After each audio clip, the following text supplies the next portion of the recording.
Changes from the side beaten at Tannadice by Dundee United. Mick McCarthy and Billy Stark are back in the side to the exclusion of Lex Bailey and Peter Grant, and back in after being rested for precautionary reasons in the friendly against Red Star, Paul McStay. And no matter what Celtic do in 1989, there's no doubt that this man must remain one of their prime assets. Hearts are affected by changes to and forced upon them, with Neil Berry of course being suspended. Sanderson comes into the side. John Robertson playing for the third time since returning from Newcastle, and back in the side after suspension, the top European goalkeeper for Hearts, Mike Galloway, who of course led the way for Hearts against Rangers in the recent very significant 2-0 victory. Referee Douglas Hope.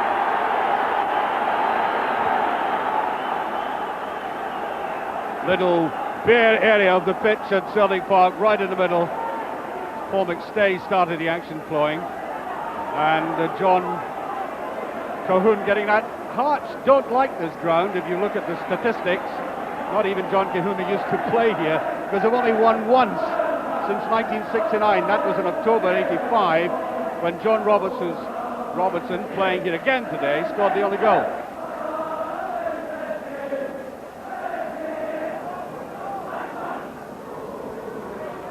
Galloway, John Robertson, nice touch there as Galloway. Black, Galloway trying to go up there and does get a touch. Now that was good play, and very typical play by Galloway. Turn in the wars.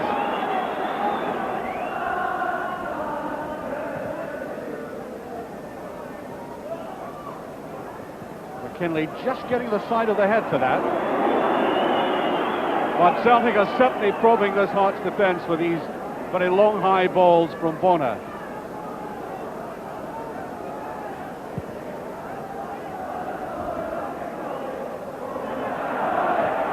Galloway, I think, just got a touch. Here's Paul McStay. He's had very little freedom so far. Look at that brilliant ball, Rogan. Well, that's an excellent one. Superb play by Celtic. McStay, Rogan, and Mark McGee was almost on the end of that. The linesman has his flag up, and I think that must be offside.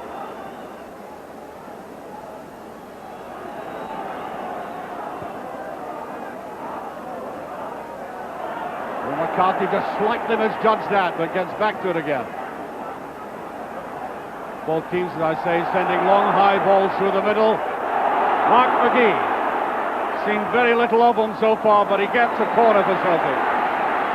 McGee, who came into the side after Andy Walker went off through injury and really did establish himself.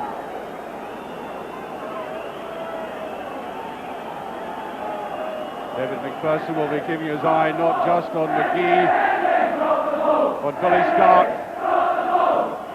Roy Aitken, and Mick McCarthy. Is it in?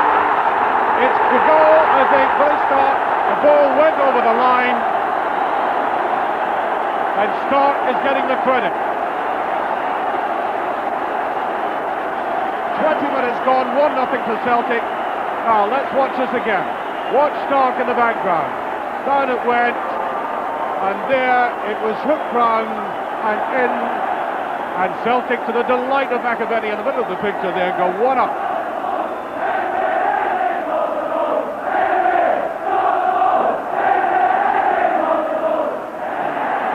Celtic fighting very hard for everything.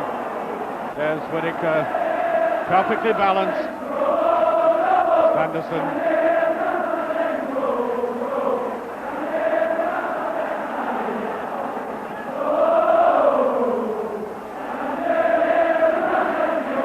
McKinley. Hearts desperately needing to do something to dent the Celtic defence. They're growing in confidence. That's a beautiful ball. There's Robertson. There's a great chance. It's just off the line. McCarthy. Cahoon cannot believe in the stat. Brilliant defending by McCarthy.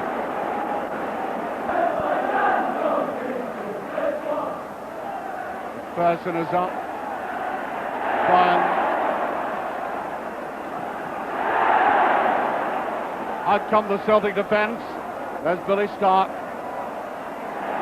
And he does that confidently. What a valuable player he is to Celtic.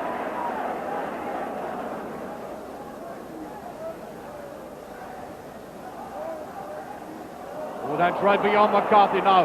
John Robertson, does he have the control? That looks like a penalty kick, and is. Great tackle, Celtic player about this. And a valuable kick to be taken by John Robertson. The prodigal returned with an important task.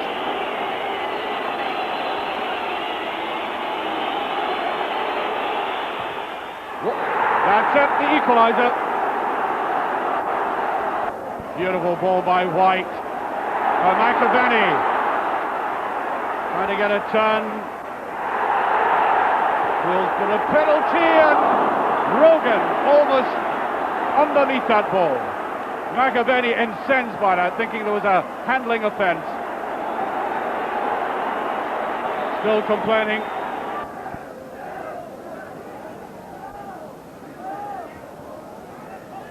Just been the occasional mistake that both sets of defences have made. I think the game will hinge on that, if there is any more scoring.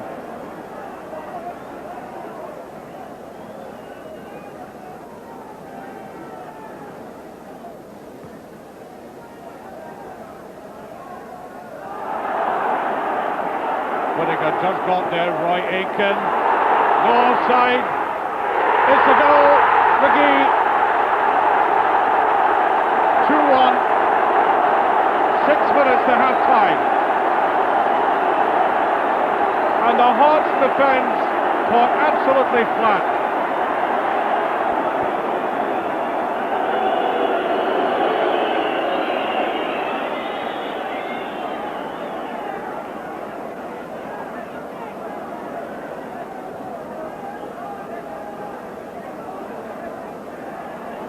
There's Galloway, John Robertson, still in there with a chance, and what's going on? A goal kick has been given. It almost looked as if somebody was going to convert over the line like a rugby try there.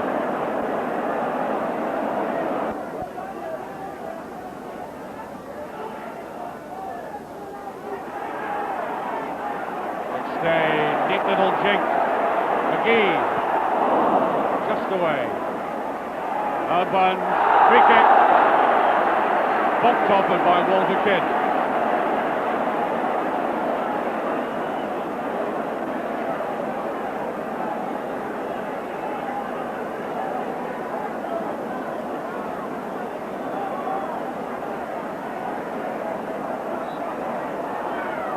Burns deciding to take that to the far side and start. Almost in a collision there with Henry Smith. Goes very well for that, Smith.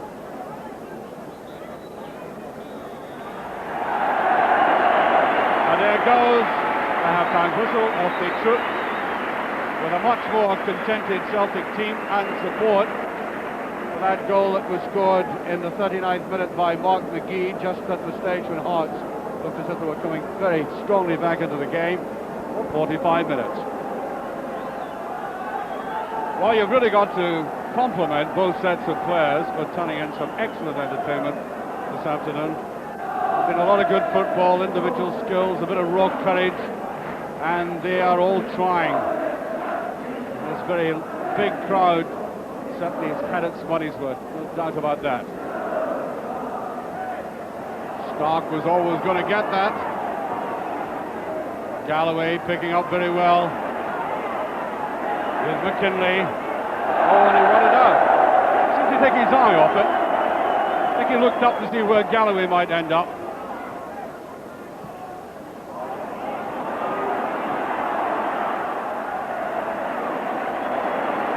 And Sanderson is playing almost in a sweeper role for Hearts at the moment.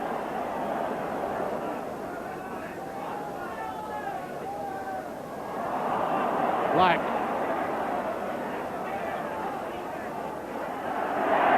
seem to take his eye off it. McAvenny and Sanderson, as I say, in that sweeping role now, trying to plug the gaps that certainly were there in the first half. There he is again. McStay, there's a chip, but it wasn't far away.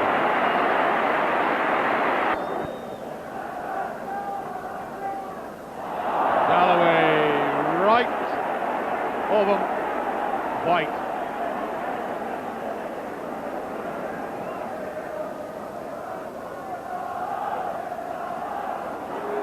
McStay wanting to go himself this time. Haven't seen very much of him in the second half. Ball still in play, and that was a throw to Hearts. Yes, McStay now wants to begin to stamp a little authority on midfield, which he can do. He certainly has the talent for it. That ball still in play. Oh, great save by Smith. Walter Kidd seemed to let it run out. Celtic playing with tremendous spirit, of course. And is Smith disappointed with somebody? Breaks well for Hearts, and I think Robertson should have let Galloway pick that up.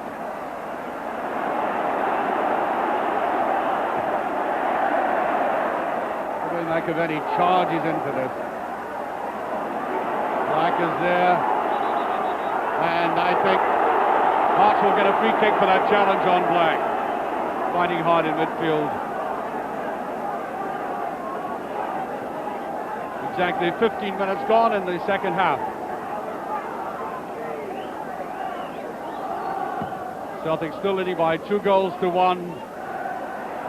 That's a neat ball through to John Robertson. And he's done it. Oh no, he has now. The rebound, and Hearts have equalised through John Robertson. 2 each. As the Hearts supporters celebrate, suddenly a little chink appeared in that Celtic defence. And Hearts have certainly made a real game of this. There's been once or twice when the defence looked as if they might wilt, but they've come fighting back. Now, Rogan. Determined run by Rogan, equally determined tackle. Galloway just offside.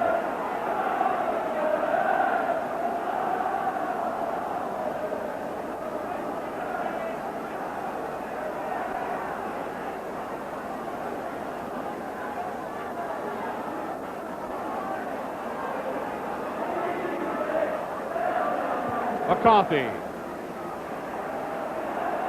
McAvenny will not give up on that. He has it. There's a brilliant goal.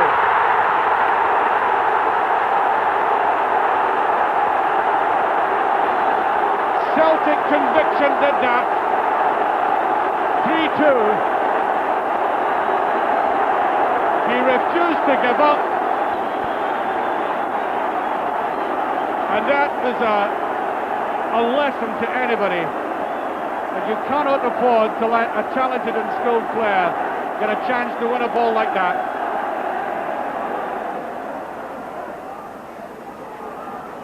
Good football by Hearts here. Well, that's excellent football. McPherson, can he cut it back? And Bona plucks it away. Great play by the Hearts central defender. Final ball lacked precision though.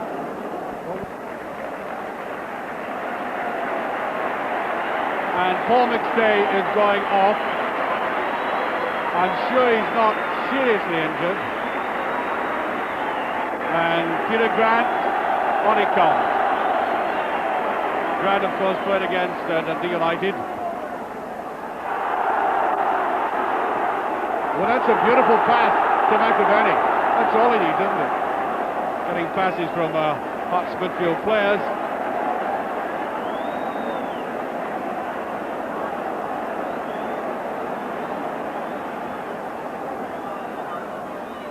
McAvenny again, and there's Billy Stark with it. It's a goal.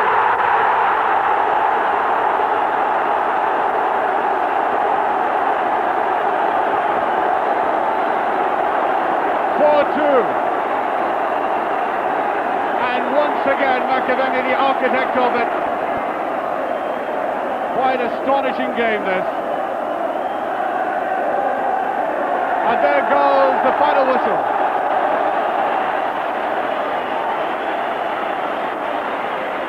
Well now, you have just watched the very last game of Celtic centenary year. And I would bet anybody in that stand there, the faithful, that they have not seen as entertaining a game as that in the entire centenary year. As the supporters saying happy birthday, the festivities for the special year come to an end with a quite marvellous game of football. I think that typifies the centenary better than anything.